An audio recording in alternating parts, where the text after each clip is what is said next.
Go to Webinar Control Panel to allow all attendees to hear you.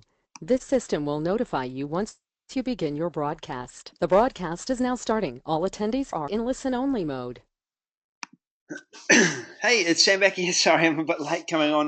We had a few issues with a few things overnight. My internet's down at the house, so had to rush into the office and found that there was some issues with the links that we sent out yesterday for one of the promotions. So, which is actually entirely relevant to what we will be going over today, which I'll be talking a bit about. So thanks for coming on.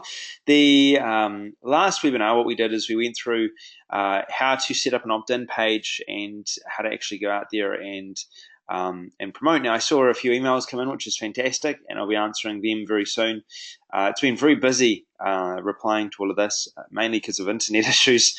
So I'm hoping that everything will be fine, and I'll be answering everything after this webinar today, which will be good. I've got a few emails from a few people that have sent me through their opt-in pages, which is really cool, so I'll be reviewing that, and also some spreadsheets as well.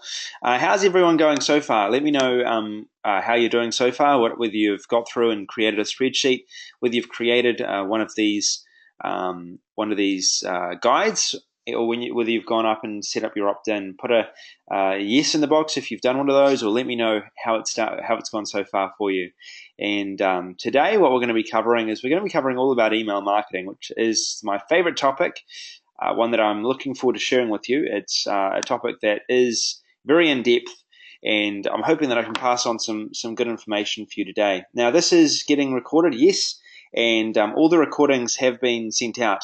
George, if you don't yet have a recording, just give me an email on sam@sambacker.com, and I'll send you that link out for you to access that recording. Send me an email here, and I will get that sorted for you, so you'll have everything that you need for that recording. Cool. Guide creation, work in progress, fantastic.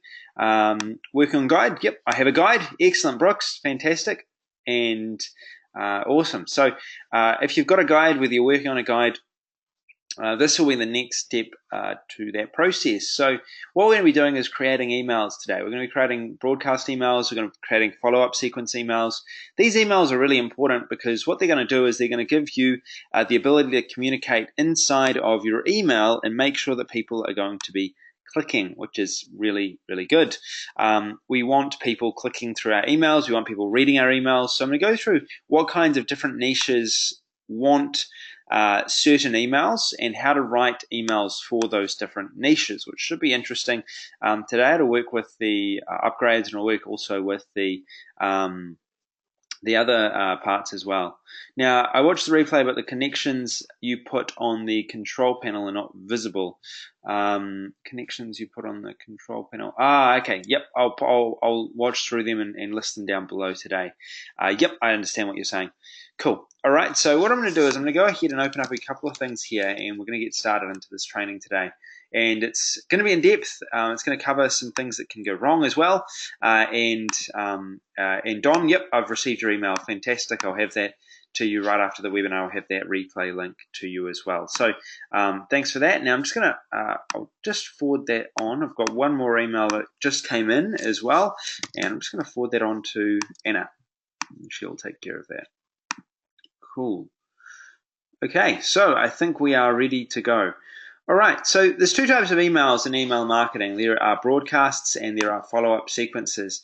The difference is follow-up sequences are those emails that you would write to stay in touch with someone after they've immediately responded or joined your list. And then we have broadcasts as well. We also have different email autoresponders. We've got Aweber, Office Autopilot. We've got MailX as well. Three good solutions. There's GetResponse. There's Amazon S3 you can use as a mailing solution. All of these will work fine. So what I'm going to do today is I'm going to give you a couple of demonstrations with MailX to show you how to schedule in these sequences into here.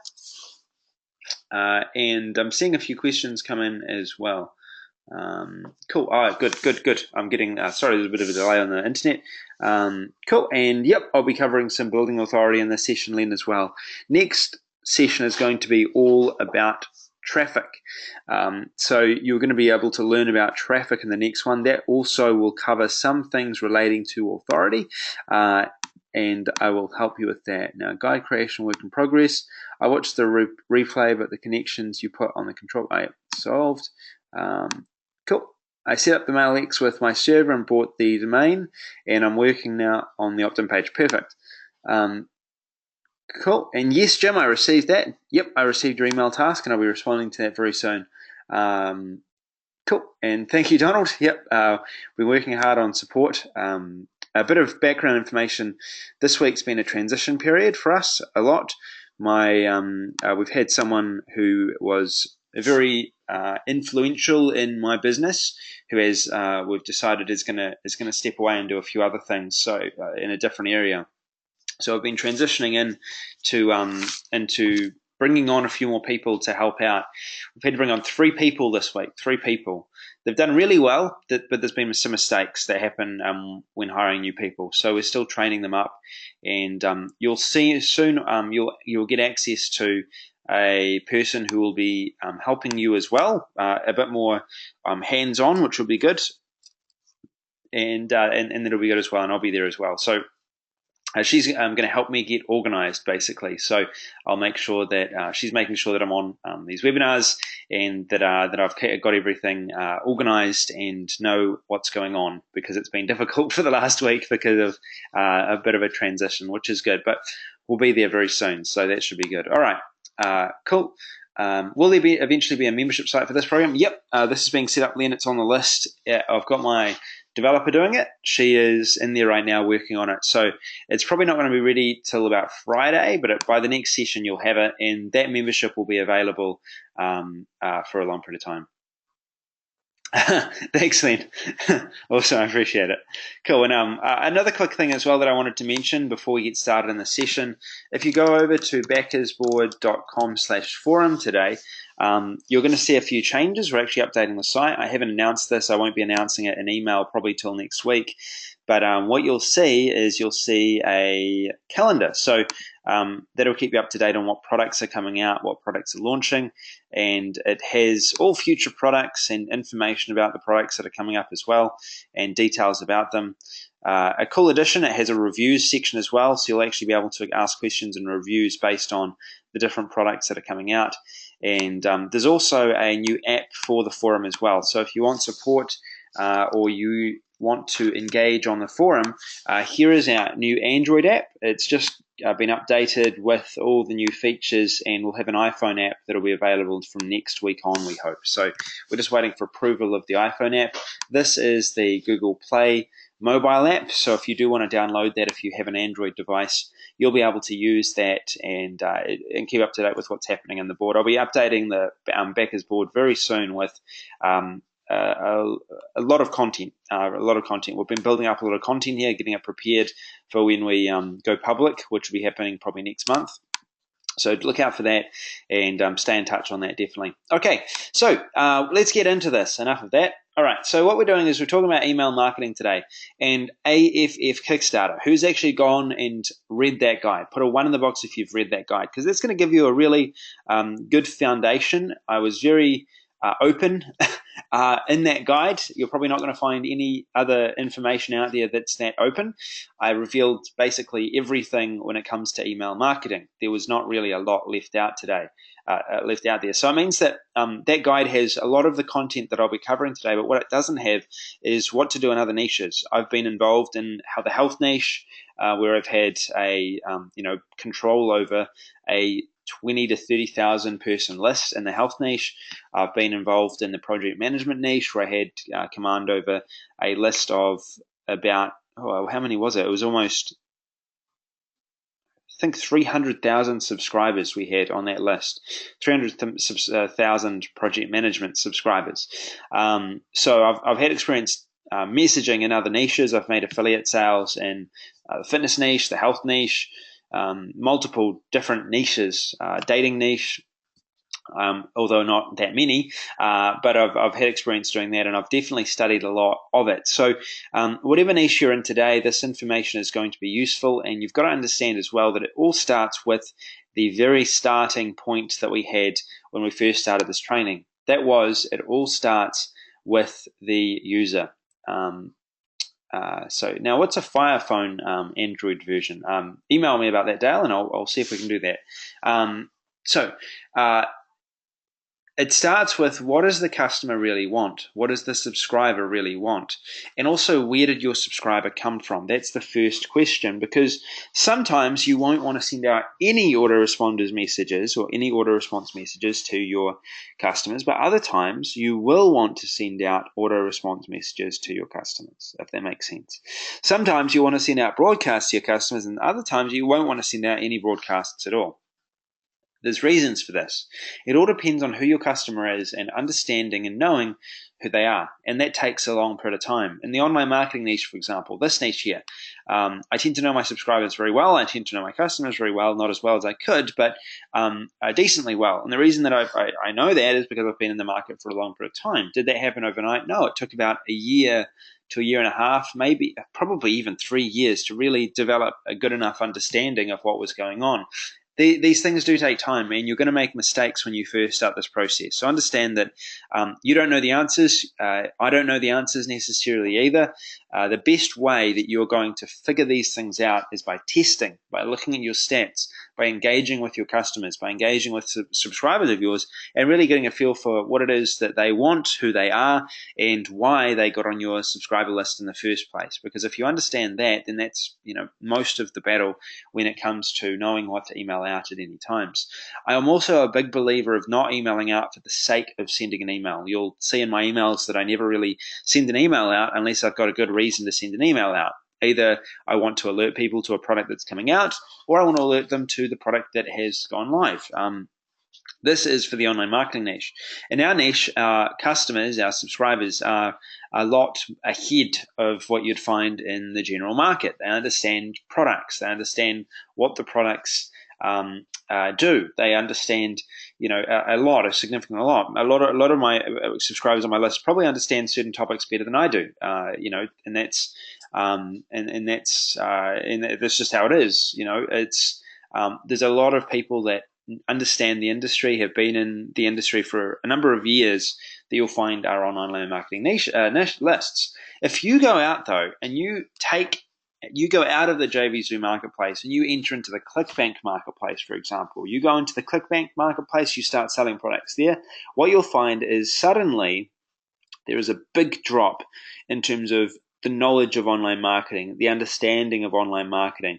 You're going to have to explain what hosting is. You're going to have to explain what domains are if you're dealing to the online marketing niche. People in ClickBank don't have the same understanding. The reason is that they haven't probably bought as many products.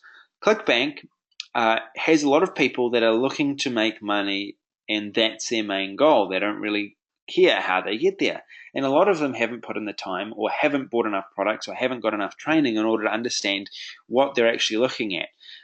Also, it depends on how they've been communicated with inside of the ClickBank marketplace. So ClickBank, you'll find a lot of them will buy a lot more because they don't know what they need. They'll buy a lot more because they're confused. They'll buy a lot more because they're trying to get an understanding. And they'll also last longer on your subscriber list. They won't, because there's not as many options to buy products from other people. They'll stay on your subscriber list a longer period of time. That's what I've noticed anyway. In terms of the fitness niche, for example, there's a lot wider niche outside of online marketing. Fitness, health, it's a lot bigger. What you'll find also is that these people, they're interested in a range of different topics. It's really, when I was working in the health niche, it was really difficult to figure out what to send an email out about, because I was dealing with a really general list, and there's so many different topics when it comes to health, and so many different people, so many different needs, so many, what they need is so much different. So you're going to get a broader range. So what you can do is you can segment your lists, and you'll need to segment your lists in an industry like that, whereas you don't need to segment your lists in an industry like online marketing. People generally want the same thing in online marketing.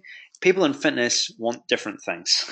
They health, they want different things. They've got different needs. They've got different health problems. They've got different concerns. And often the health market is based around fear. fear of being unhealthy, fear of high blood pressure, fear of taking the wrong supplements for what their needs are. It's based around fear, where online marketing generally is based around success, generally based around people wanting to make money and learning what they are, whereas you'll find a lot more fear in the marketing and health. You'll also find a lot of people that do want success in health, so I can't be fully general about that. You'll find a lot of people that do genuinely want to have success with their health. But it's going to be a bit difficult at first to understand that, but the rewards can be a lot greater if you can get an understanding of that. So something to be aware of, that different markets are very different, and you're going to find that your customers, the way you communicate to your customers, are very different. If you communicate to your dating subscribers the same way that you create, same words, same phrases that you communicate with your online marketing subscribers, you're going to have a very difficult time. So what I'm going to do today is I'm going to go through 3 main examples, and we'll make it 4 actually. We're going to go through an auto response sequence for our retargeting guide that we're creating. That's number 1. We're going to go through a broadcast. We're going to create a broadcast for a product that's happening today. Now, I'm going to do this because I'm going to create it for a product that I'm actually promoting today. And we're going to go through the process of creating that email and see what it looks like, see what I'm communicating and why I'm communicating it. We're then going to go through how to do an autoresponder sequence for the dating niche, which is going to be challenging because it's different and different language, and it's something that, even me, it gets me out of my comfort zone a bit because I haven't done it for a long time. Then we're going to go through a broadcast message for a health product inside of the health niche. So we're going to have a wide variety of emails. I'm going to go through and I'm going to divide up what I'm communicating, what we're aiming to communicate throughout the email every single time, and you're going to have a chance to message and ask questions during that period of time. I'll go through what's important, and I'm going to go through and aim to show you everything that I know about email marketing today. So it's going to be a full-on session. Hopefully you learn a lot. This is a topic I really enjoy. It's one that I've done for a number of years, and I learn all I possibly can about it. I'm by no means the expert on this. I have done well for myself. I've done well enough. There are people that do better than me. But in saying that, if you're looking to make 6 figures sending emails, I can show you the types of emails you'll need to be sending as long as you've done everything else. So this should hopefully help. I've taught this to others who have made 6 figures online through email marketing, which is cool, and I am hoping to pass that knowledge on to you today. So let's get started. All right, so we're going to go through and we're going to set up a campaign in MailX. Now, let's just say everything's connected up where we've got people coming into our list. We've got people coming into our subscriber list that we set up. Last time we were on this call, it was our retargeting list, if you remember correctly. It's all set up, it's all ready to go. So what we're going to do is we're going to go into campaigns to start off with. We're going to have a look here. These are broadcasts that are scheduled in. We've got follow-up sequences scheduled in. This is where you'll find all of your different follow-up sequences and broadcasts. First, we're going to create a new campaign. Choose what type you're going to do. We're going to do a follow-up sequence today. Now, we're going to do this for a retargeting list, all right? And we would have set up a retargeting list. We're going to put in a customer list, retargeting list. This isn't a customer list, so this is just a subscriber list, and we're going to go save and next. We'll then go into the setup. We're going to put in a subject line. This is where it all begins. Now, here's how I write my emails. What I do is I first have, and you can see I'm writing one here, I have a database of all of them. So you'll see here I have a database of all of the different emails that I've been writing. So, and I'm just going to turn off my notifications here so I don't get distracted. And I will regularly write my emails here, and I keep them.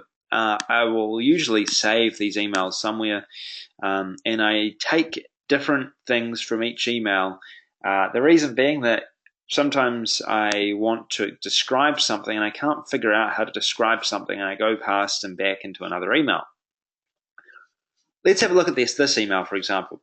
Coming live event blaster. You'll see here there's a few things that are different to most other email marketers that you would see. In the online marketing niche, in our particular niche, where people know people are familiar with the niche. A lot of people on my subscriber list are very smart, and they understand what the products are that are coming out, and and basically want the information of what it is. They don't care about being sold. They don't want to see phrases like "this is amazing," and they don't, they don't like hype. Okay, no one likes hype in this space, including me. I really dislike hype, especially when it has no substance or meaning behind it. So if I was to say this is amazing, this would be hype. Who am I to say it's amazing? I do my research on a product. Every single product that I send an email out, I will go through a demo. I will go and test the product. I'll talk to the product creator. I'll get all the information I can possibly get, and I'll lay it out in a way that I feel is the easiest way for people to understand it. I'll then have links to different places where people can get bonuses, and you obviously see my emails. You're very familiar with them, so you'll see what I create, and you'll probably know yourself what you read when I send an email out. You understand what works for you, what doesn't work for you. Maybe this doesn't work for you. This doesn't work for everyone. A lot of people unsubscribe from my list. I get people unsubscribing from my list every single day. So some people, they don't like this approach, and that's totally cool. I'm looking for people that do like this approach, that want to find this information out, and that is why I do that. Brooks, yep, I can send out some swipes to you as well. I concluded them under the replay.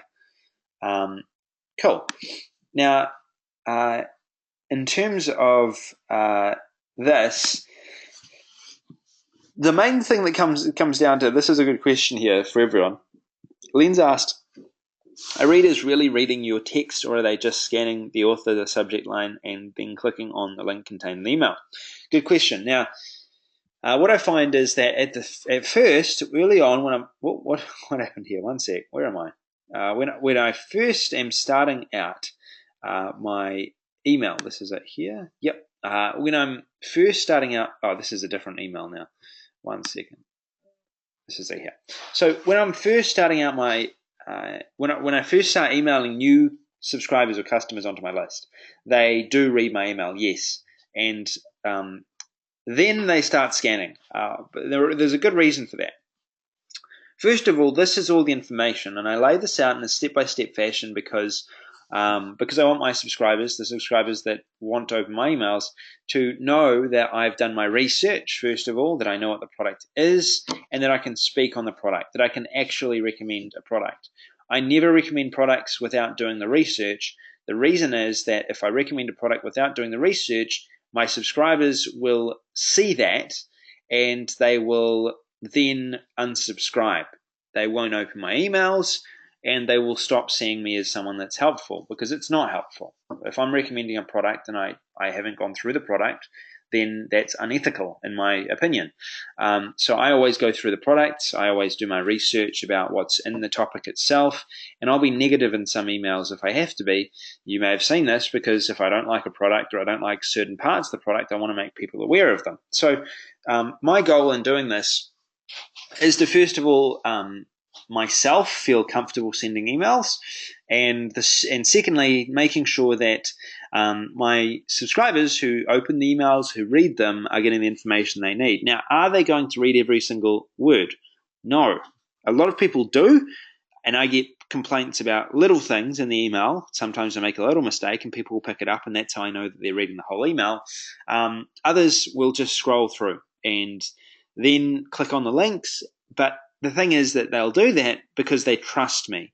And they trust me because they can see that I don't send emails out without doing my research. And a lot of people will email me back saying, hey, I bought from you. Someone else had better bonuses, but I purchased from you anyway because I trust you. And others will say, because I see you, because you're a hard worker, which is really bizarre to me. Some people purchase from me because they can see that I'm working hard. Which is good, and I think that's another way of saying, you're not just sending out emails for the sake of it. Because most people get an email every single day, me included, that has about 5 or 10 people that are saying amazing things about a product, and they're saying the exact same amazing things about the same product, and that isn't the best way of earning trust, sending out the same email that everyone else is doing, raving about a product. If the product's great, then sure, rave about it. That's great. But if you don't actually include information about the product itself and why you are justified in giving it a good recommendation or saying it's the most amazing software, then people aren't going to believe you in this marketplace. Other people in other marketplaces will, but people in this marketplace will not.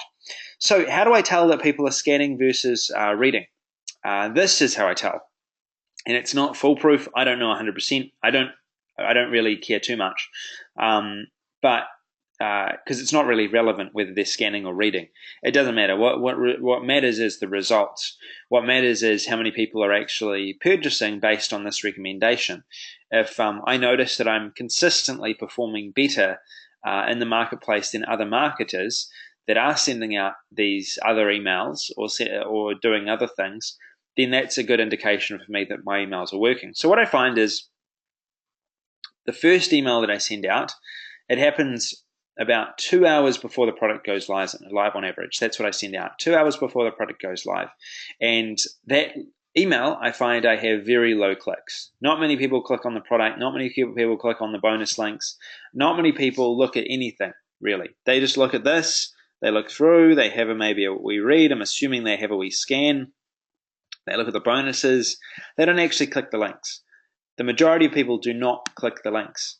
Now, if I see a lot of people that come in and click a lot of the links, for example, then it means the product is probably going to do really well because people have a genuine interest in it. And there's a lot of people that have an interest in it, enough to actually click through.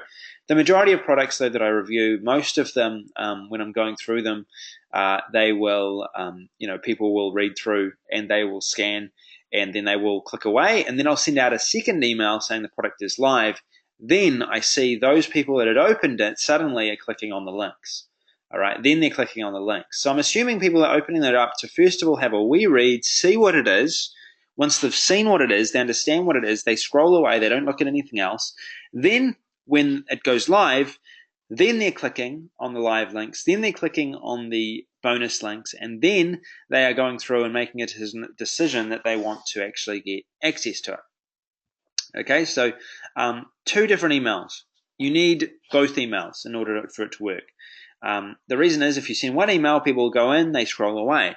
If you send one email on live, people don't have enough time to work out what the product is, and it means that there's not enough time for them to really understand the product. They feel rushed, and often they won't make the best buying decision. So what I do is I send out 2 emails. First email comes out 2 hours before a launch or so, sometimes 1 hour, and then what I do is I send out a second email to just alert people that it's live. So I've got a good reason both times to send out an email. Okay, now this all comes down to as well, as Len's mentioned as well. Cool. This is a big one as well. I trust you because of the service I received when Eva sorted out a problem for me with a membership system I bought some time ago, but could not get a response from the vendor. Since then, I prepared to open all your emails. Fantastic. So, as Len said, the big thing here is support. Now, this is the second. Probably the second biggest reason that people actually open our emails. We try really hard. We're not always perfect, but we try really hard to offer support to everyone we possibly can. Our support desk has 5 or 6 people in there right now. We've got 3 people working on support. My wife is very involved in managing support and answering in support. I get in there every day. I'm hassled by her every day to get into support, and it's a really important process because if people can see that you're actually supporting your subscribers, they're getting answers to their questions, most of the time that's the most difficult thing to do, but it makes the biggest impact. Partly because of our niche, our marketplace, a lot of people don't receive support on time. Put a 1 in the box if you haven't received support on a product that you've purchased and you've emailed in. Now, sometimes mistakes are made. Me personally, I haven't been supported by products I've bought in the marketplace. I've asked vendors, I've done this, and I'm someone that's decently known in the marketplace, but sometimes I don't get support for the emails. So, you can assume that a lot of customers don't get support, which isn't good. Which means that in our marketplace there is an opportunity, and in that case, it was an opportunity for us to make some changes. So I'm not going to go. I won't go into it. There's no point in going into it. 2.5 years ago, we made this change though, because we had 60% support rating. Here's what happened. We were using a support company, the same support company that JVZoo actually uses now, which is unfortunate, but hopefully they're doing a better job now. They had a 60% satisfaction rating in our support, and I started seeing customers complaining, and I wasn't sure what to do about it. So what I did is I actually asked Eva, my wife, because she is very good at organization. She's very good at support. She is the type of person that she loves support. She loves supporting people. She loves doing things for people, and she is the perfect person when it comes to support. So I asked her to help me out. She systematized everything. She brought in a team of 3 people from the Philippines. We pay them between $2 and $4 per hour.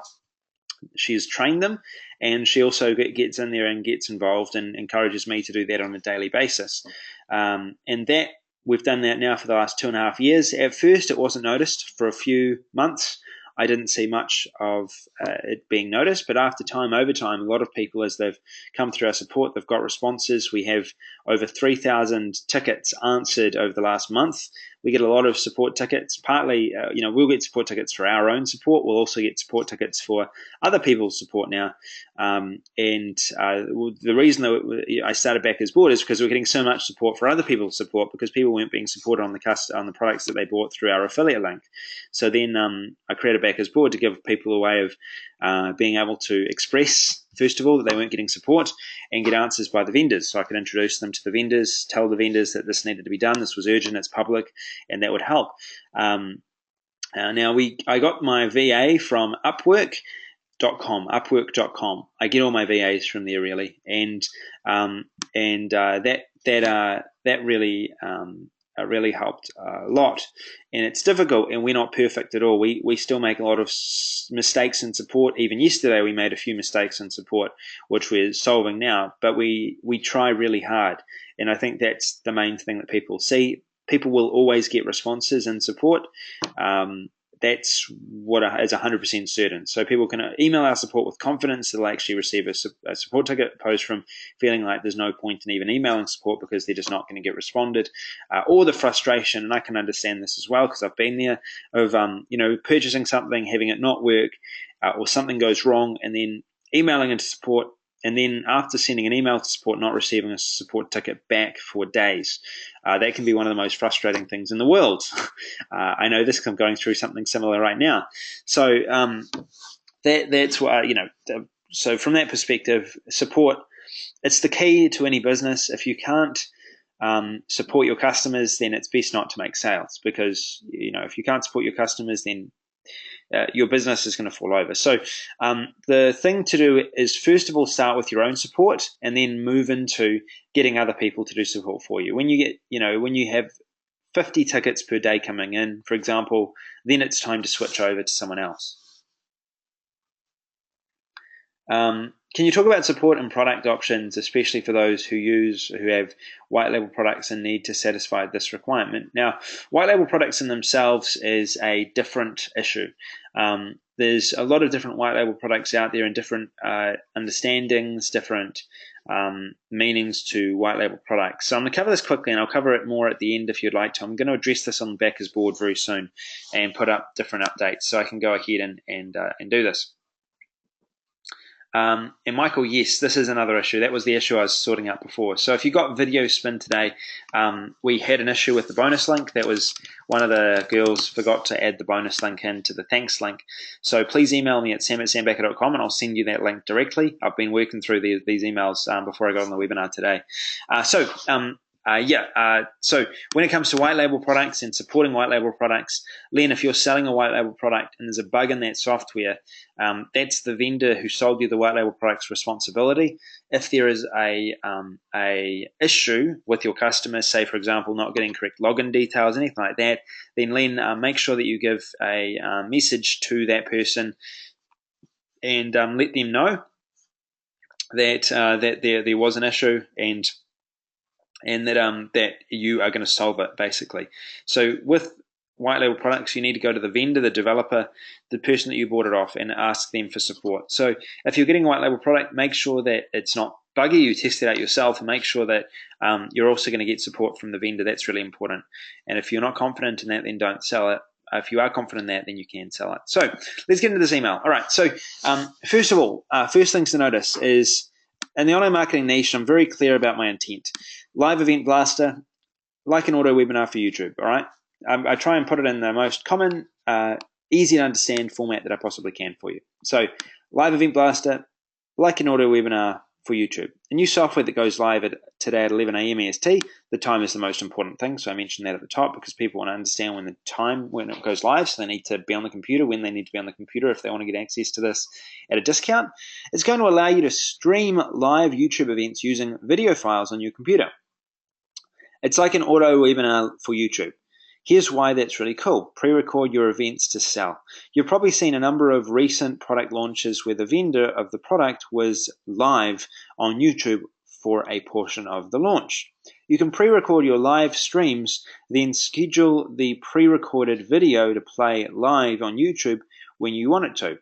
This can help you to sell more products over YouTube or from your website. So my emails are basically just trying to get an understanding of the product for people, and I try and understand and communicate it in the best English that I can. I'm not great with English, but I try and do the best that I can when it comes to communicating things in a way that's grammatically correct, that flows, that moves in a flow. So it starts off with what the product is and then what it can do for that particular person or why they might want to get access to it. And then I go into the disadvantages. I'm not afraid to tell my subscribers, what the issues are with the software. And if there is an issue that I find with the software, I'll always mention it. The reason is that builds trust, and people are going to find this out anyway. That's the thing. People are going to find out that there are some issues with the software. And if I'm telling people that I've gone through it, I've reviewed it, I've researched it, and I'm not telling them about the bad as well as the good, then it hurts my credibility and my ability to hold the place in the marketplace, which I do, which is informing people about products, what the good is and the bad is. So don't be afraid to say the bad when it comes to affiliate marketing. It actually builds trust, and sometimes because you mention the bad, people are more likely to purchase the actual product. The reason is that, hey, wow, if this is the worst, that's not too bad. I can deal with that. That's cool. And I know that this is an honest review, that this product will actually do this for me, because who's going to tell the bad as well as the good if the good isn't correct? You're not going to say the wrong thing. Like, think about this. You're not going to say, if you email out to your subscribers, their thought is you're not going to lie about the good if you're being honest about the bad, if that makes sense. Does that kind of make sense? You're not going to lie about the good if you're honest about the bad. If you're honest about the bad, obviously, it's safe to assume that you've been honest about the good as well. So don't be afraid to criticize products. Do it in the right type of way. Don't get personal or anything like that, or make a big scene about it. Just say this is a disadvantage of the software. 2 days ago, I had a product that I promoted, and it did really, really badly. It did horribly. No one bought it. The reason no one bought it is because I was completely honest and upfront about the issues with it. I said there was bugs in it. I found bugs. I found that this issue popped up, this issue popped up, this issue popped up.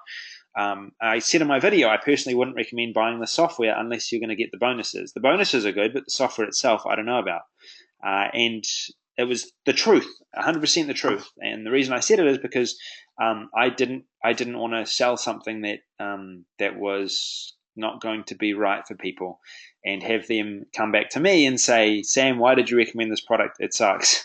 So I was completely honest about it, without obviously criticizing the product owner and doing it in the right type of way. I don't want to start any drama or issues. I'm just being completely honest, and I let the vendor know about the issues that I was experiencing, and I gave them a chance to respond and fix it. So, understand that you need to be upfront and honest with your subscribers. Now, that's not with all niches. In this niche, you need to be honest because it's a closed community. You can get away in other niches with being dishonest, and that's what the problem is. You'll find there's a lot of dishonest people who are email marketers because they can get away with it. Email marketing in this niche, in the JVZoo marketplace, And being dishonest in this marketplace is not a good place to be. If you're dishonest in this marketplace, you get known for being dishonest, and there's only it's a small community. There's a small group of customers, there's a small group of vendors. So understand that if you can't afford to be dishonest in this marketplace. You can do it for a short period of time, but then eventually people will work it out, and you'll need to figure out something else to do because it just doesn't work. You won't make any sales. You won't do very well. Okay, so we've gone through the reasons for this type of format. I include bonuses, and I try and get the best bonuses because this marketplace, these subscribers, subscribers that are in there, and it makes sense. I thought, why would I want to buy this product? I'd probably want to buy it if it had some extra bonuses. What separates me from the other marketers that are out there? Bonuses really help. Bonuses separate me. Bonuses is that unique thing. Everyone's promoting the same product, so why would someone buy off me and not someone else? They would do that because of bonuses. But they won't buy a product that is bad because of bonuses. Okay, if that makes sense. The product is the most important thing, and then after that, the bonuses come after that. So, why do I structure my email in this type of format? Has anyone wondered why I have a limited amount of text and text on a line? You can see here I'm not going across the entire email like you'll find a lot of other people do. I do it in a very constructed and constrained format.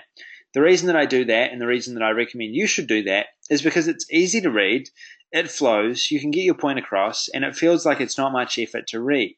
The most important thing for me is that it flows. This is easy to read. People can get the information that they want from it, and also highlight the bits that are most important. So make sure that your email is constrained, and write to a grade 4 level. Exactly, because not everyone is going to be able to read a thing. I mean, the thing if you read something that's really technical, that is difficult to read, it's going to be unpleasant to read.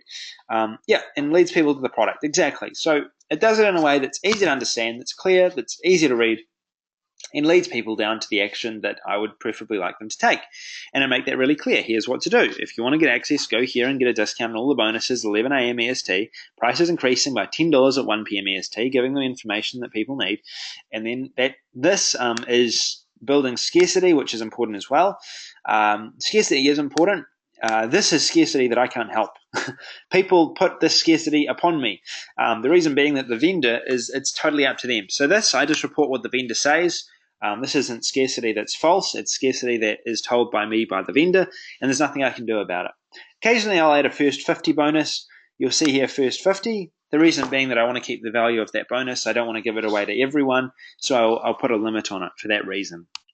Usually it's because I want to keep the value of the product, not because I want to necessarily, only give away or want to necessarily say, hey, there's only 50, this is scarcity, you must buy now. It's more just to protect the value of my product, and so the first 50 get it. So I'm protecting the value, so another 50 will have another chance, another time that it comes out. Cool. I want to know about any OTOs and the prices of the OTOs. Cool, yeah, exactly. So for this, I put the OTO1 link. And this, if you click on the OTO1 link, you can actually go through and you can find out the entire funnel. You can go through, you can click no thanks, you can look at the entire funnel. And a lot of people do that. I see a lot of people, probably 80% of people that open and click my bonus link will also go ahead and open the OTO1, look at the OTO1 and have a look at what's inside of it. So it helps for me to inform my subscribers of this, basically. So that's very useful. All right, so very important. Now, what we're going to do now is we're going to write our follow-up sequence. So for a retargeting offer, what I would do is, if we are selling a retargeting offer, first of all, I would start off with a welcome email, which we've already kind of written, and then I would go and lead into something very similar as we've read right here. It'll start off with, hey. Might start off with hey. I used to always start off with emails with hey. It's personable. There's nothing wrong with saying hey. You can say hi.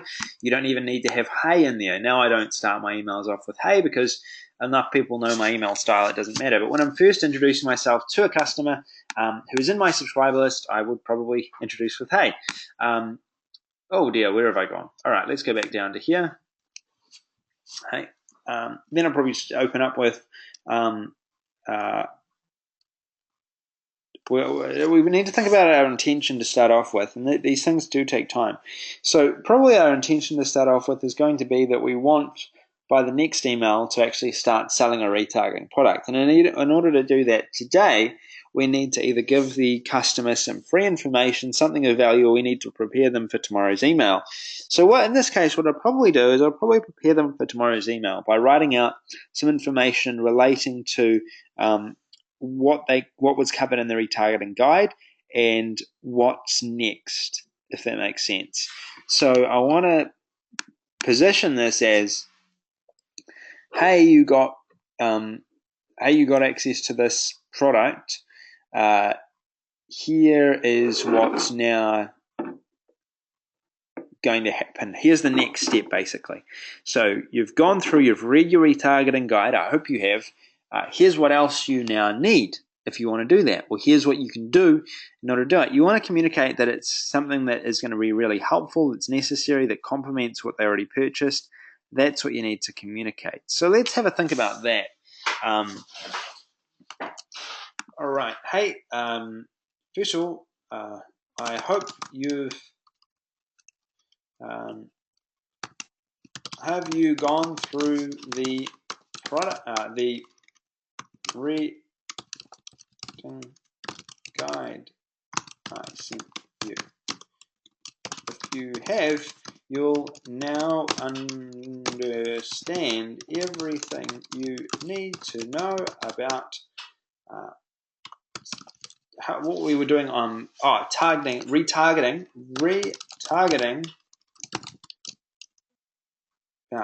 adding retargeting to your website. Now, there's something really important that I've done here. Something really important. Who can spot it?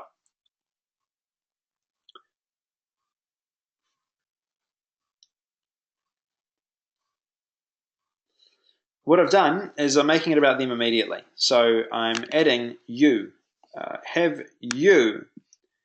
If you, I'm making it about them.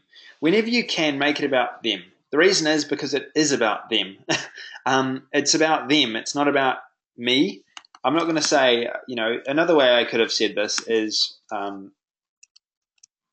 I wanted to know if I could start off with, hey, I was just at the gym and got thinking. Something like that. I could have started off like that, and you'll see a lot of email marketers start off like that. I think it's completely wrong and incorrect. If you get known as an I person, what it does is it's quite, how do I describe this? It's very, there's a word for it. It's very, not necessarily egocentric. It's more the feeling and the impression that you give to the person that's reading it. It's more that they will now feel, when you say I, let's say that I just met you, and I said, hey, I've got a Lamborghini, just out of the blue, completely out of nowhere. I don't know you, you don't know me. I just said I've got a Lamborghini. What do you think? Well, if you've got something else, you think, well, I've got this. It immediately triggers in people a response, which is, okay, you've got that. Well, I've got this, kind of. And it does it to me. Yeah, confrontational. Yeah, it's confrontational. Exactly. Yeah, confrontational. That's what I was looking for. Confrontational. It's aggressive. We need to be passive. So let's think about this for a second. Your customer, do they really care if you have been to the gym and you got thinking about sending this email? Is that your reasoning for sending this email, because you're at the gym and you were doing CrossFit? If I'm a customer, I'm thinking, is that meant to impress me? Why are you saying this? Why are you telling me this? And maybe that's just me, but that's always been the case for me. I really, in this niche, in the online marketing niche, you can't get away with that. In other niches, you can, if you've got a YouTube list, for example, YouTube lists, they kind of understand, and they're sympathetic to, that. You'll see Ty Lopez has got really big, and the reason he's got really big is showing off, what he has, but he himself is a very good marketer, and he communicates a lot of other things that fit into the whole persona that he's built for himself. So there's a lot of it. So yeah, yeah. So I mean, that's just something that I want to communicate to you. And when you're speaking with your customers, try not to use "I" all the time as well. If you're selling, on this call, you'll probably hear me say "I" all the time, because one of the other reasons that I noticed that I used to be terrible at doing this in emails. Okay, and you might be terrible in starting it out. And when you start thinking about I's versus U's, it's just for emails. You don't have to do this in real life, because I definitely don't, if that makes sense. And now you're going to pick up everything that I say, and it's just a complete mental mind thing, mind stuff up. If you start taking this into real life and start talking like this with yous all the time. But yeah, partly it is true though. But try not to overthink it. Yeah, exactly. You're talking about us and them, I and you. I don't think your readers can start to take ownership of the problem you are trying to help them solve. Yeah, exactly. So yeah, it needs to be communicated to them. This is about them. This is about the customer, and that's the only reason the customer is on your list. Let's be completely real here. There's marketers that I follow. The reason that I follow them is because I want to follow them, and I want the information that they have. I don't want to read about them going to the gym. I don't care. I read the information because I'm thinking, what is in this for me? And if I feel like they're not communicating to me what I'm looking for in their email, then I unsubscribe. It's as easy as that. And I know that you're probably the same. Most people are probably the same. So really important. Make it about them immediately. And it needs to be out of the gate. This is your first communication with them, your first real personable communication with them. Out the gate, do that. If you're going to use their first name as well, I've noticed that in some niches this will help, but not in niches that know that this is, if people know that this is just automated, it loses its effect. If people do actually genuinely believe it's personal email, then in the fitness niche and the health niche, people will genuinely think you're emailing them personally. When I was in the health niche, people email back telling me about their days after sending them an email, and telling me about their business and thanking me for sending them the email about what I was talking about. And it's because they genuinely thought that I was sending them an individual email. So in that case, it has a big impact, and it can really help sales. Most people now are realizing that this is just an automated thing, and it won't have such an effect, or if any effect at all. It probably won't have any effect at all.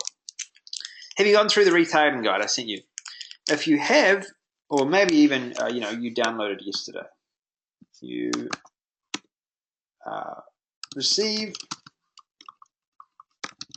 yesterday. You can make it like that. If you have, now you understand everything you need to know about adding retargeting to your website. So this is a very handy skill, and it's going to help you to make more sales from your website. That's not why you're getting this message from me today. The reason is that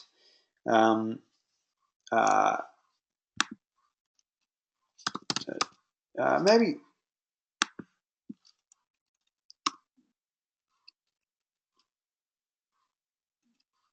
it's time we took this one step further. It's time we took this one step further. So you just basically want to flow, and you want to take your time doing this as well.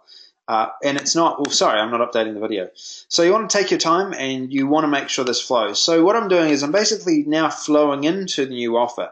It needs to make sense, it needs to be justified, and it needs to flow. You can't just suddenly chunk it in there and hope that people are going to read it. It needs to flow. This time we took it this one step further. Here's what we did. I'd bullet this, all right? I'd bullet this. What's in it for you? Here's what to do.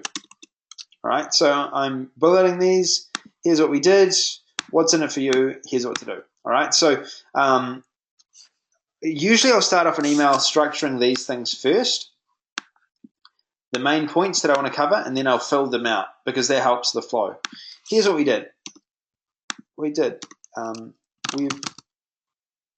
just finished, or we've maybe even days ago, we finished doing the final touches on a new product. Its name is ad retargeting.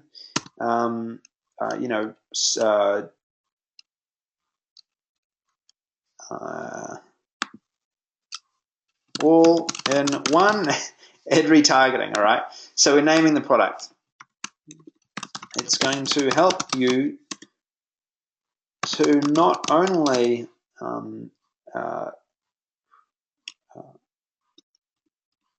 with your retargeting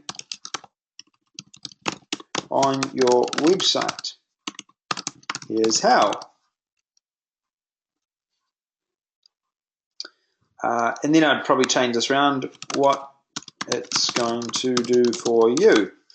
And I'm just flowing basically into the topic. So its name is All-in-One Ad Retargeting. It's going to help you with your retargeting on your website. Here's how. You're going to learn what it takes to run a high converting retargeting campaign.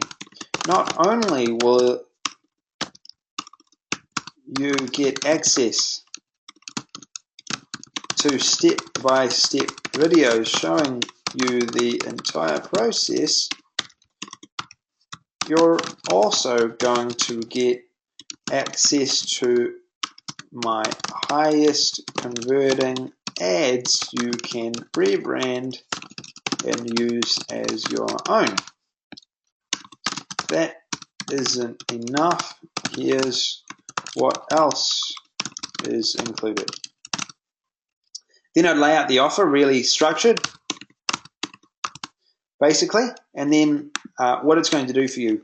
Once you've gone through this training, you'll understand exactly how to make more sales for a lower cost with Facebook retargeting.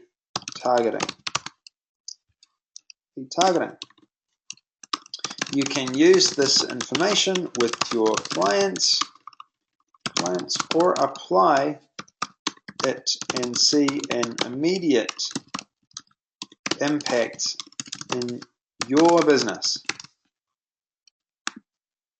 To do. Cool. And then now, depending on the type of campaign I'm running, if it's a broadcast campaign, I will probably look to add some genuine scarcity. If it's a follow-up campaign, then I know that I'm, I probably won't put scarcity on because it'll be fake. So, if it's broadcast, I'll put scarcity on. I'll probably limit it to 50. 50 tomorrow. First 50 tomorrow are going to get a discount. Whereas if it's a follow-up campaign, I'd probably give them 24 hours, put a timer on it. Here's what to do. This offer has not yet been launched to the public. It's important that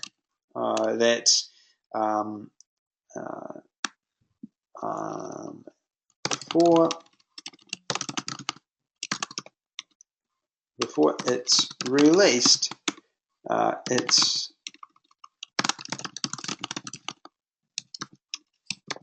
get your feedback on it, and if you want to purchase it now, I have a few limited copies available.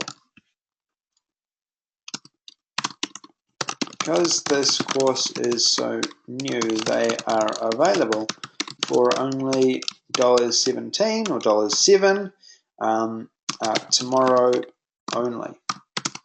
Look out for an email from me at 10 a.m. EST tomorrow to get your hands on a copy first. Hands on your copy first. See you then.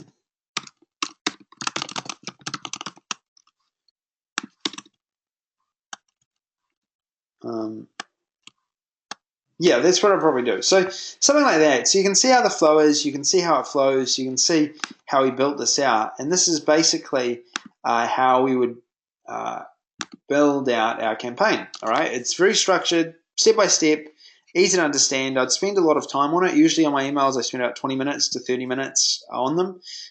If I'm familiar with the product itself, it's a bit less, but you'll want to go through and you'll want to write an email like this. Then the next day, what you're going to do is you're going to say, hey, it's live. The product has gone live. You can now get access at this URL. Go here now. And this is a sequence that would be really effective because what you're doing is you're readying people for tomorrow. You're saying there's limited copies, and make sure there is limited copies. And then you're going a really good price for it. It's a no-brainer. It's something they need. It's something that you've communicated they need. You've told them that they've already got this product that does this. You've told them that now this new upgrade's coming out that's going to do this for them, and it's going to make it a whole lot easier. All right. So you're basically you're giving them the first section, which is a guide, as we discussed in the first webinar we did. And now what you're doing is you're offering them the ability to upgrade to a product that you've created to sell. Put a 1 in the box if this is kind of making sense. And put a 2 in the box if you're still confused. Hopefully no one's confused, but if you are, I want to give you an opportunity as well. Cool. All right, good. Everyone's on the same page. So this is basically what we're aiming to do with our email. We're basically looking to build anticipation for tomorrow, so when we send it out tomorrow, it's going to be good. All right. We would then go ahead, we would copy this email right here, would go ahead and would paste it into here, go over to our campaigns, create a subject line for it, and it would probably be something like step-by-step retargeting training course coming tomorrow. So it might be something like this, or something, and I'll probably remove this a bit. You'd really want to think on the subject line. The subject line should communicate what's inside the email, basically. It might be, if it's a story email where you're talking about your own story, and occasionally I'll do that, you'll want to incorporate that into the subject. Otherwise, if it's an email like the one that I'm doing, the thing is I want to ready people for tomorrow. Or maybe I'd say important to start off with. Or I'd say coming. Course must read. Something like that, just to get the person opening the email and then reading into the text. That's the main thing. Think about what kind of subject is going to get them to open the email. Then when you're in the email, what kind of email is going to get people to click through interested in the product. That's basically it. And it's the same with opt-ins. What do I need to say on this opt-in page to get people to subscribe? It's the same type of thing. It's marketing. So we're just looking to get people to take actions. All right, we want people to take action. So we're going to go ahead. We're going to do or say what is necessary to get them to take those actions within the range of what we can say. Then I'd enter in this. I'd put in probably an HTML text. Then we'd go ahead, we'd enter this in, copy it in, and here we are. This is what it looks in our email. Okay, we'd send a test broadcast out, and then we would have a look and we'd focus on the details and see how many people are actually going through and making sales as a result, or how many sales we're making as a result of this coming in. If you now notice that you've got people opting in and they're now purchasing based on this here, that's good. Oh, excuse me. So we want to make sure that we're able to go ahead and basically get people reading this, clicking through and purchasing. We want a low price so it makes it an absolute no-brainer. All right, low price to make it an absolute no-brainer so people know that they should just jump in, get access, and it also means that we can add them to our customer list, which we then know are basically our customers. Our customers are important, all right? Our customers are really important. So we can make sure that they're on our customer list.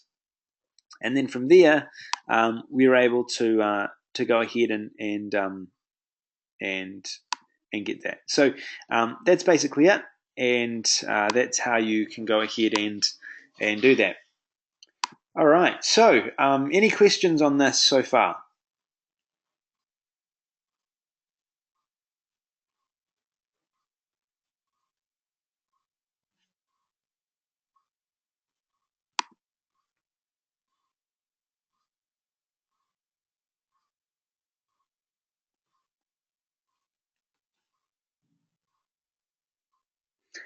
George, yep, if it's low cost, when they think it's not worth it. Now, it depends what the market is.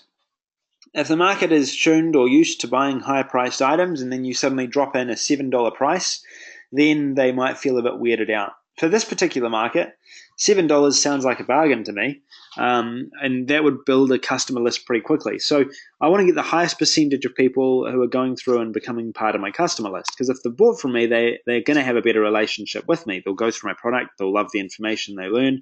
It's a good product, so I really want people getting in there and learning it. So I could get a lot higher price. It's just whatever is going to convert higher.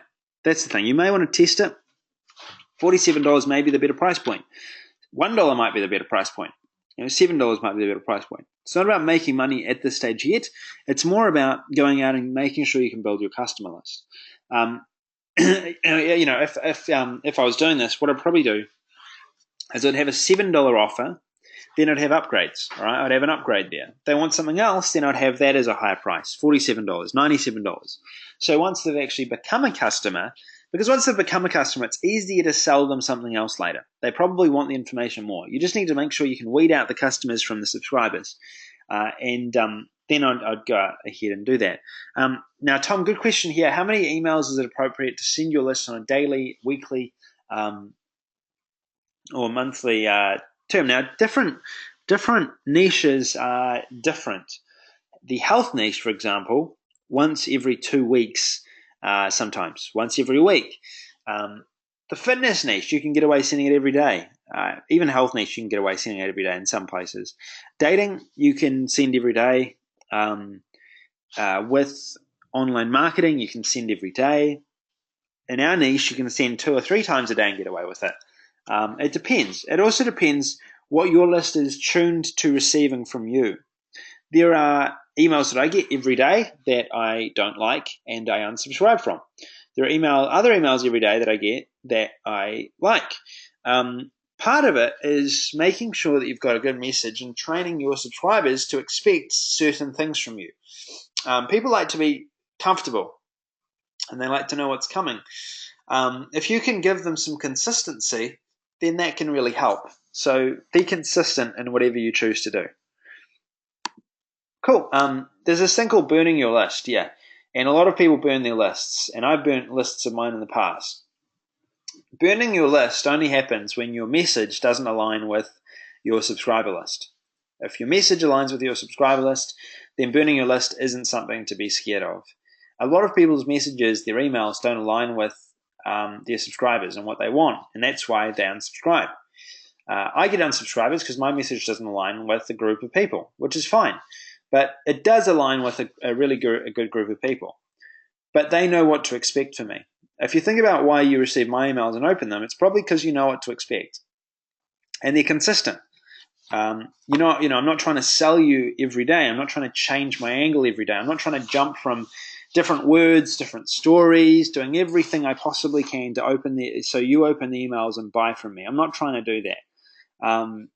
That's where you have burning list problems, when you're trying your best to sell someone into something and you're saying what you think that you would need to say to them in order to get them to buy. That's not the right attitude to have. It's more like, what do people want from you? What do people expect from you? What are you known for to them? That's the most important thing. When people think of you, what do they think of? Are they thinking of, someone that sends me emails that's trying to sell me every day? Or are they thinking someone who actually gives informative emails that I like reading on a daily basis, or that I click open on a daily basis? What are people thinking of you? That's the thing. Yeah, serve not to be served. Exactly. You want to make sure that they expect something from you. Do you have any suggestions for training your list? Yes, consistency. Consistency is the biggest. If you're consistent in what you do, then that will train your list. If people want your information, they'll stay on it. If you're consistent with what you do, if they like what you're doing, they'll want it consistently. Just make sure that you give it to them in the time that they want it, every day if necessary. Okay? For me, people thought, I can't send out I get questions. You send so many emails out, Sam. How do you not burn your list? How are you consistently, doing well? And the reason is because I'm consistent. Very easy. I've always sent out this many emails. For the last 2 years, I've sent this many emails. It doesn't change. I only send emails out when I have something to send an email out about. I don't try and sell, I inform. I'm consistent with my message, and people know what to expect from me. It's when I go off message that people unsubscribe. If I suddenly went off message and sent out an email tomorrow that you wouldn't expect from me, if I copied another email marketer's email and I sent it out to you, you would think that was really odd. And if I did it 2 or 3 times, you'd probably unsubscribe. So it's so important. The details are so important. Why do OTOs usually cost more than FE products, but they usually end up being less valuable than FE products in most cases? Very good question, Michael. It's because you are a customer. You've purchased the front-end product. And the online marketing niche is designed in such a way that often people want to show the best thing they have first, so they make the most sales on the front end, then offer something that seems necessary as an upgrade, but for a far higher price, because they understand you're a customer and you're more likely to buy that. When people stop buying upgrade products that are above the cost but lesser value than the front-end product, then it will stop happening. But that's the reason why, because they know they can. For this funnel with new leads from this lead magnet type, what type of customer conversion rates would you guess from this email? You should be receiving, James, over 50% open rates from your first email out like this. 50% open rates.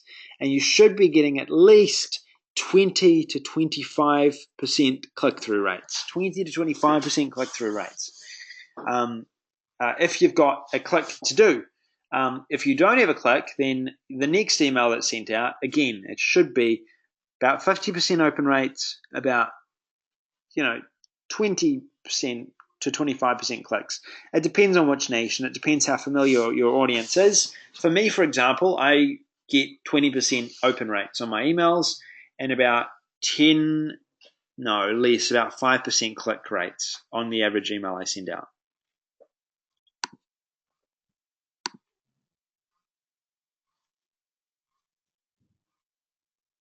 Yeah, burning a list, Len, exactly. It goes back to your source. Understanding why they got onto your list in the first place and what it is they're looking to get, basically. Yeah. Exactly. Why is someone on your list? Like for me, I'm on people's lists. I think about my own behavior, and you think about yours. Think about your own behavior, what kind of customer do you want? what kind of customer are you? For me, I know that I'm very loyal to a lot of the subscriber lists that I'm on. I open them up, and I know why I open them up. A few of them I've unsubscribed because they went off message. I got on their list for a particular reason, then they go off message, and I unsubscribe. Others, I are still consistent, send me the same good information every day that I look for. I buy everything that comes out from them. Everything I can possibly buy, I'll buy from them. The reason being that their message is consistent. They know my needs. I know why I'm on their list. And I know that they've helped me in the past. I've bought products off them, and they've actually made an impact for me. So that's the main thing as well. If you can make a product that makes a big impact for someone, they will continue to purchase off you again and again. And it's one of the reasons that you want to price your product so you can make as enough sales as possible. It's because people will stay on your list. There's still people on my subscriber list that bought my very first product ever off me about 5 or 6 years ago. It's crazy. Still on my subscriber list. I'll still get an email from them occasionally saying, hey, remember me? I bought your first product. We started talking years ago. I occasionally get, it doesn't happen often, but because I didn't have that many customers back in the day. But I still get the odd email that was like that, and my messages changed. So, but the product that they first purchased off me was really, really good. So make sure that the product that someone purchases off you is always going to be good.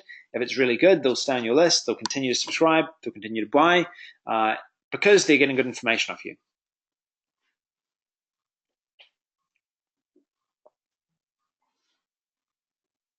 Yes, Michael, good question. Yes, I do get spam complaints occasionally. Not often, but I occasionally do get spam complaints, and it's not a big deal. I've never had, an issue where I got too many. I had one issue. One issue I had a long time ago. I was working with a business partner, and we had gone around the webinar circuit. Okay, we had done about 50 webinars, maybe less, maybe more, and we had a bunch of people that had subscribed to the webinars but not purchased, and they were in a special list in Infusionsoft. And my partner had the smart idea one day to send an email out to all of our subscribers who had subscribed, who weren't customers, who hadn't purchased from us. And he did it months after they had actually subscribed. So we got tons of complaints from that. Tons. It was a big mistake. If you're going to communicate to people, you need to do it from the start. You can't just jump in a month later and start communicating, because then you'll get spam complaints. What if I have a list? Now you want to do something else. Should you just build another list instead of trying to change them? It's a difficult one, Ellie. If you want to do something else, it depends how different it is. If it's, it's okay to test. If you're, obviously if you're changing your list, you're changing a way of mailing your list, it might be because it's not working for you. It's not working for them. If it's not working, then you can change your current list and see how they react. It might be best to test that. I had to do that at some stage. A lot of people do that at stages. So that might work. Try it, test it. If you see that you get a higher amount of unsubscribes or a lower amount of open rates, or something substantial changes in your reporting, then stop it and go back and try a new list. That's what I probably do. Test it out to start off with, though. If you've got subscribers already and they, have got something from you in the past, they might be, quite happy if you change your strategy. It might be the best thing that you do. But you just need to test it and make sure. Everything you need to do needs to be done with testing and keeping in mind why these people got on your list in the first place. That's the most important thing. If you're consistent with that, then you probably won't have anything to worry about. Okay, so basically what we'd do is we'd go ahead, we'd put this in, we'd add this to our subscription list, and then we would move on from there. Now, if you're doing a campaign for the dating niche, if you're doing a campaign for the health niche, it's going to be far more personal.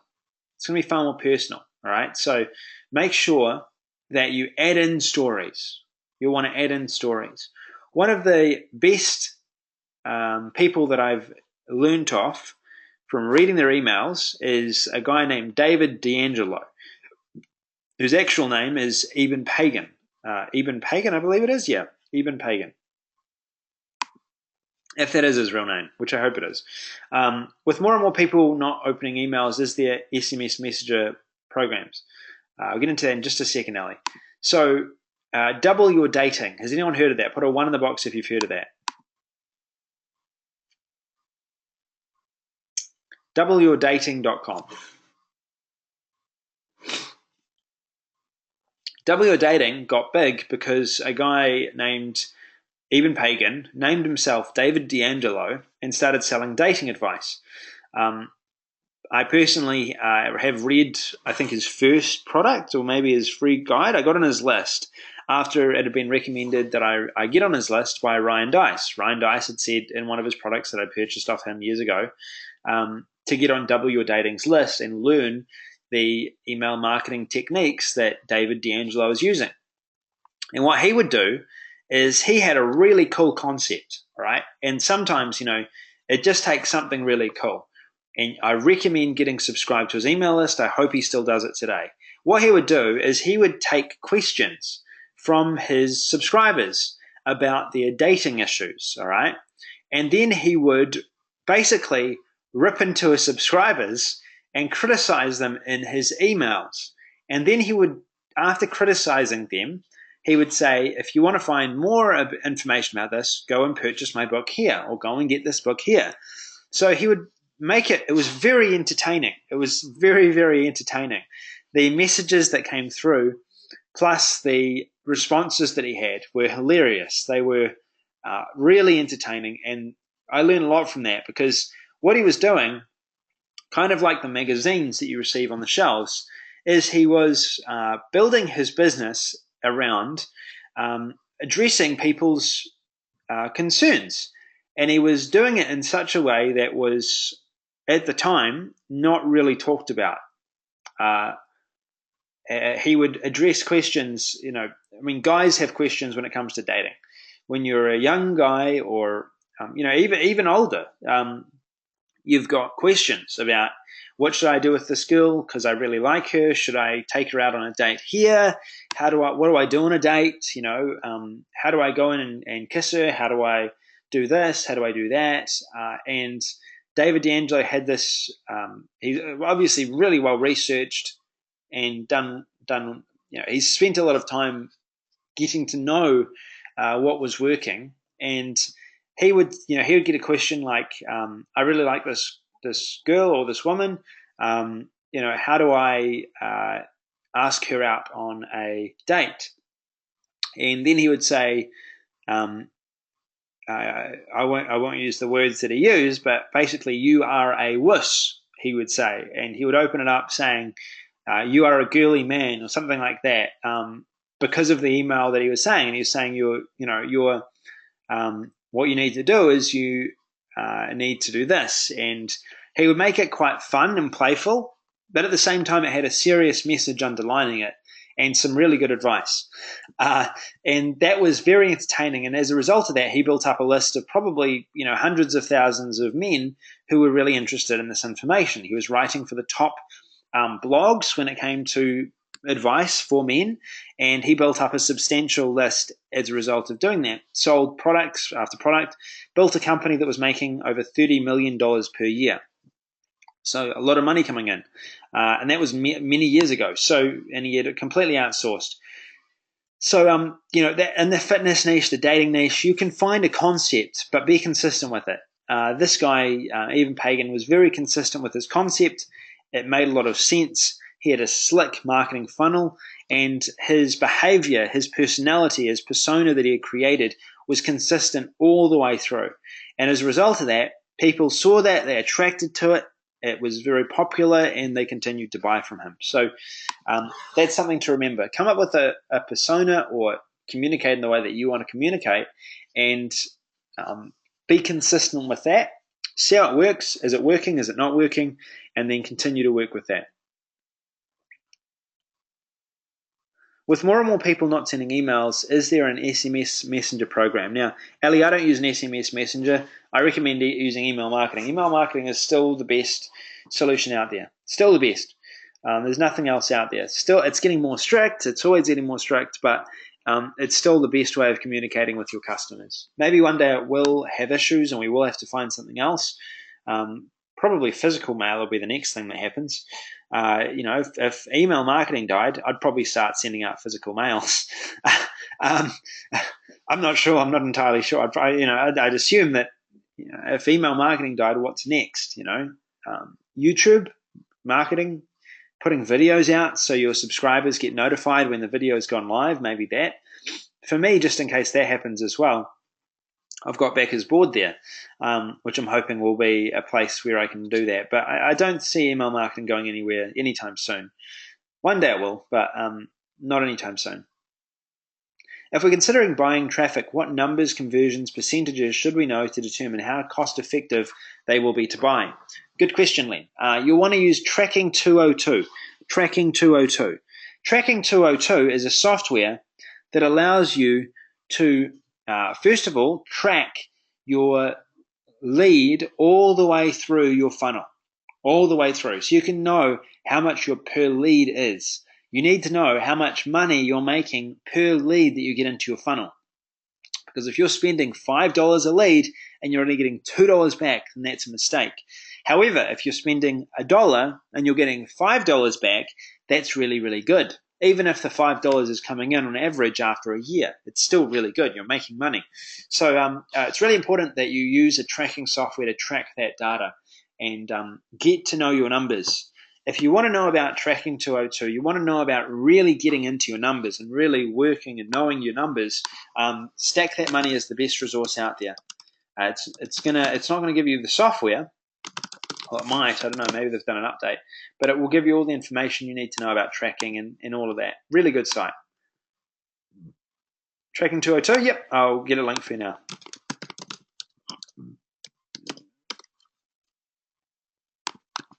So here it is here. I'll send it out to everyone. Tracking 202. They've been around for a long period of time. They're very good. They've got tracking software that's very good, and it's used by a ton of marketers, ton of different marketers. Awesome. All right. Well, we've covered a decent amount of email marketing today. I haven't covered everything I wanted to do, but what I'll do is I'm going to pick this up next webinar that we have, and if we need to do one extra webinar session, then we'll do that to cover everything we need to cover to finish things off. What I do want to do is I'm going to give you a full sequence, and this sequence is one that you'll be able to duplicate. It's one that will be available for retargeting. It's going to include 5 or 6 emails in it, and I'm going to include that with this package to help you with that. So look out for an email with that information. It'll be in the replays section. And that should help. Now, who's learned something today? Put a 1 in the box if you've learned something. If this was useful today, put a 1 in the box. It's a big topic. It's one that I would like to cover more on, and we will cover more on it. And then I'm going to send over that retargeting guide. Awesome. Fantastic. Thanks, everyone. That's excellent. And this is the type of information that you don't find a lot out there on it. Email marketing is not usually talked about much. But it is a skill that you'll need to learn in order to do really well online. So, cool. Jim, give me an email here and I'll send you those replays. The next training is going to be on Friday, all right? So it's going to be on Friday. So today's was on Wednesday, I think. It's Wednesday, Tuesday for you. It'll be on Friday. So next training will be on Friday, same time. Awesome. Shalina, that's excellent. Yep, rewatch it and also go through Kickstarter, right? Because I go into all of this, or a lot of this, in that as well. So that's a physical guide that you'll be able to read. Awesome. Well, I hope this was useful. I thank you for coming on today and spending this time with me. And hopefully it's been well worth your time. And I look forward to the next webinar that we have. I'll most likely add another webinar onto this 4-part series. The reason being that I want to cover a bit more on email marketing.